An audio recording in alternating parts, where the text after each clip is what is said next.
Alright, what's going on, man? Welcome back to the channel. I'm Ron, and today we got breakout running backs. These are guys getting drafted outside the top 24 in 0.5 PPR drafts that I think can swoop in and be top 20 running backs in fantasy. These are guys like last year's Austin Eckler, Kenyon Drake, Miles Sanders, guys that I think can win you leagues, win me leagues. I'm not going to waste your time, I'm not going to waste my time. Let's go. I know I'm critical. My nitty bag, my kitty boots. I got the juice. Alright, now first up, we got the boy DAndre Swift. He's going off the board at the 6'10 as the RB27, and he's somebody I think that he's almost a lock to outperform the ADP. Let's break down DAndre Swift, the prospect, before we even go into the Lions situation. This is a guy who was my RB2 after Jonathan Taylor in terms of prospects. He has great size, great speed, with catching ability. When you look at his college target share, 10.1% college target share in the 75th percentile, 87th BMI, and he has 80th percentile speed score on 40-yard dash. Super crisp, clean, that 5-gum prospect, man. The reason for his low dominator and his low, if you just look at his cumulative stats, they're not as crazy as a guy like Jonathan Taylor, is because at Georgia, their whole like mission is to create these NFL caliber running backs without running them into the ground. So Todd Gurley, Nick Chubb, Sony Michel, they all were splitting workloads with guys during their time there. Swift at Georgia only exceeded 20 carries in a game 3 times despite breaking 100 yards 9 times. So he was doing the most with what his coach was giving him, and it wasn't a talent thing. It was just, like I said, they're marketing to these recruits saying, hey, come to our school. You'll be an elite running back prospect, and we won't put tread on your tires to give you injuries in the NFL. He's been doing this not only from his junior, sophomore year, but he's been doing it all the way since his freshman season. When he's competing with guys like Nick Chubb and Sony Michel, he's out there averaging 7.6 yards per carry, more yards per carry than Nick Chubb, but less than Sony Michel. He's out there producing, but not only producing as a running back, but producing as a receiver. He, as a true freshman, had more catches and receiving yards than Chubb and Michel. Swift has legit upside as an Alvin Kamara, Christian McCaffrey, Miles Sanders type running back who can catch 50 plus passes. He's going to be a guy he's going to catch 50 plus passes at a certain point in his career. At first glance, I didn't like the situation with the Lions, but after diving in and doing this breakdown, the Lions are a sweet spot for a running back. And I'm even surprised myself saying that, but you have to listen to what that team is telling us. Now, you look at Matt Patricia, look at the man. He's from Belichick. He has that beard. He is strapped with that pencil on his ear, and he does not look like a guy with a lot of patience because he looks like he has the shortest temper I've ever seen among coaches, and I think that's starting to come out with KeShawn Johnson. KeShawn Johnson, he's a good running back. He's not a great running back. He's a good running back. I wasn't a fan of him in college. He's done all right in the NFL, but when you look at it, he only played 18 of 32 possible games during his 2-year career. And as a coach, that is so frustrating. Have a guy that you know that's good that can't stay on the field.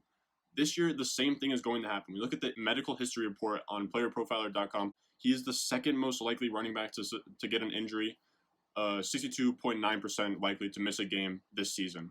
Now, this is not a surprise because he has 2 severe injuries with a meniscus tear and a knee sprain.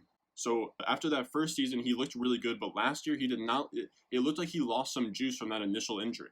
He only posted 1 top 10 week in his 8 games, and he regressed from year 1 to 2 with 238 less rushing yards, despite only 5 less rushing attempts, and he was used much less in the passing game. You could see his receptions went from 32 to 10, and his targets went from 39 to 15. So when we look at his first 5 games before he even had that second injury, he was on the decline. The Lions came out, and they put their stamp. This is going to be our workhorse, our lead back, and he averaged 20 touches per game through those first 4 weeks before his injury in week 7. In those games, he failed to reach over 50 yards rushing the ball in all but 1 game. He's not what we thought he was, is what the Lions are telling us. He goes out and he drafts DAndre Swift at the 203. This is the 35th overall, and we know the Lions have plenty of needs. They are not a great team in the league, and they go out and draft a running back when they already have KeShawn Johnson, who most think is a good player. I really think this is them just kind of moving on. They're done with KeShawn Johnson. He's going to come in. He's going to do stuff early, but I think Swift is the long-term running back in Detroit. Now, in 2020, I love Swift's upside. The Lions face the softest run defense in the league, and Matthew Stafford is an elite running back, and he's going to carry that offense. He was on a 16-game pace last year of 5,040 in his 8 games played. I don't think that he's going to do that. He's probably going to have more towards 4,000 and like 28-ish. But that's good enough to be a solid offense. It's going to be a top 15 offense. As I said, the weakest run schedule in the league. It's a great spot for DAndre Swift, and I'm telling you, the Lions haven't been shy to start their rookie early. You can even look at KeShawn Johnson. It only took him 3 games to establish himself as the lead back in 2018 and start at running back until that first knee injury. I really think it's going to be the same thing for DAndre Swift. All right, next up, we're looking all the way back to the RB41, KeShawn Vaughn. KeShawn Vaughn, coming into the league, has a super solid running back profile. He's a great prospect. I had him personally as my RB6 behind CEH. He has that bell cow. He has that juicy bell cow profile. He ran a 4.51. He has a fine speed score, a fine BMI. He just can do everything, and he can catch passes.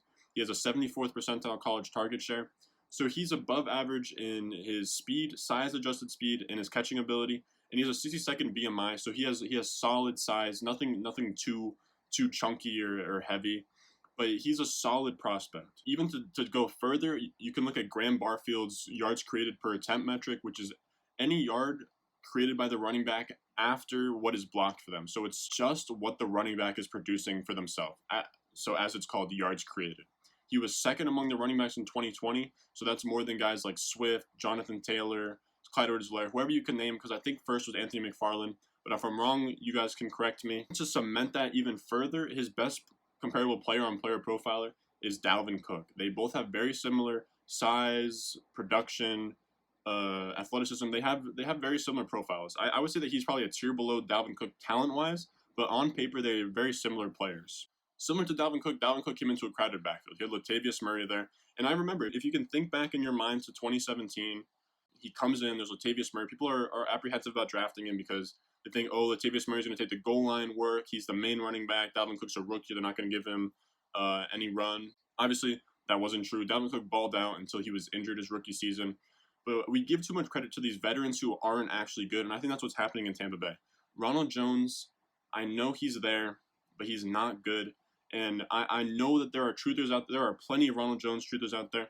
And there's going to be guys on the comments of this video telling me otherwise. I'm telling you, Ronald Jones, I will say right now, he is a bona fide scrub, as Stephen A. Smith would say. Bona fide scrub, man. He is not good.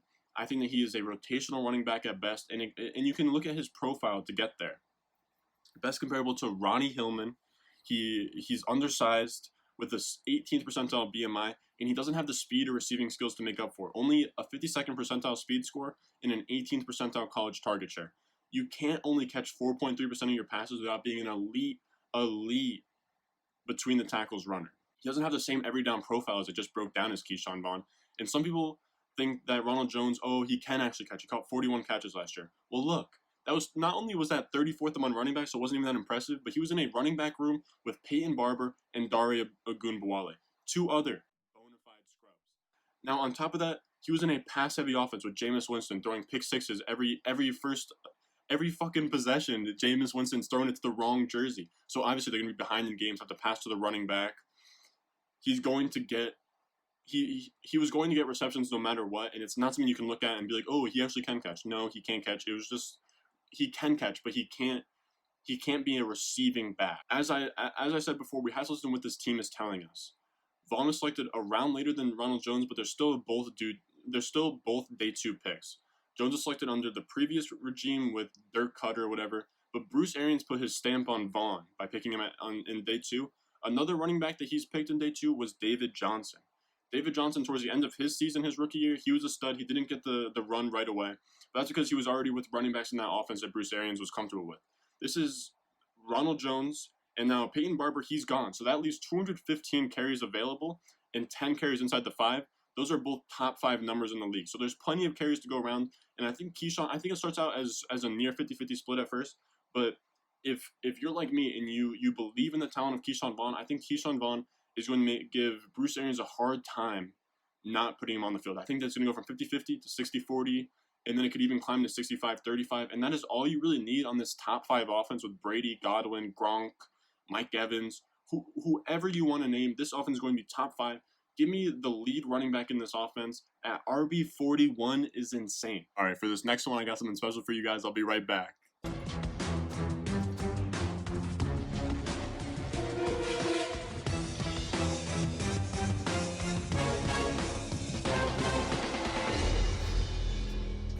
All right, what's going on, Sharks? Today, I just want to come in and I want to offer you the boy, Derrius Guice. Now, look, all the price that I'm asking for is RB30 for the draft equity of league championship. Yo, dude.